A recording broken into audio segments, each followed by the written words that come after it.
Not guilty. Yan daw ang ihahaing sagot ng Managing Director ng International Monetary Fund o IMF na si Dominic Strauss-Kahn sa patong-patong na mga sexual charge laban sa kanya ayon sa kanyang abogado. Inakusahan si Strauss-Kahn ng Criminal Sexual Act, unlawful imprisonment at attempted rape ng isang cleaning staff sa tinuluyan niyang hotel sa New York City noong Sabado. Ayon po sa biktima, tinangka raw siyang halay ni Strauss-Kahn matapos nitong lumabas ng banyo na walang saplot at sinubukan din daw siyang ikulong sa isang kwarto roon. Paalis na ng New York si Strauss-Kahn nang arestuhin siya ng mga pulis sa aeroplano. Bukod sa kaso sa Amerika, isang French writer pang nabiktima rin umano ng IMF Managing Director noong 2002 ang nagbabalak ding kasuhan siya ng attempted rape.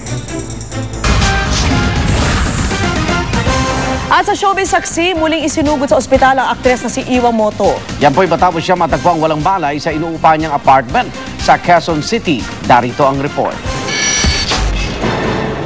Biglang isinugod dito sa Capital Medical Center ang aktres na si Iwamoto kagabi matapos umanong makitang walang malay sa loob ng kanyang kwarto sa inuupahang apartment sa Quezon City. Sa emergency room ng ospital, nakuna ng GMA News ang negosyante at dating boyfriend ni Iwa na si Mickey Ablan habang kausap ang ilang kaibigan ni Iwa tulad ni Banks Garcia. Na-discharge daw ang aktres pasado alas 11 kagabi. Sa internet, kumalat ang iba't ibang haka-haka kung bakit natagpo ang walang malay ang aktres sa kanyang inuupahang apartment. Pero di kung sa nangyari ang kampo ni Iwa, gayon din ng kanyang mga kaibigan na kasama nang isugod siya sa ospital. Nitong Huwebes na ospital din si Iwa matapos masugatan sa kamay kasunod ng pagbasag sa windshield ng kotse ng dating boyfriend. Inagaw daw kasi ni Mickey ang kanyang cellphone kasabay ng pagpipilit nitong makabaligan sa kanya. Hinabol daw ni Iwa ang dating kasintahan at nang di naabutan, napagbuntunan daw ang kotse ni Mickey.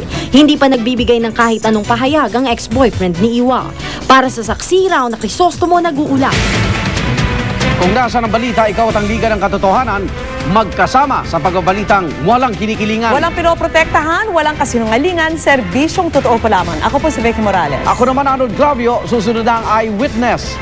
Hanggang bukas, sama-sama tayong magiging saksi.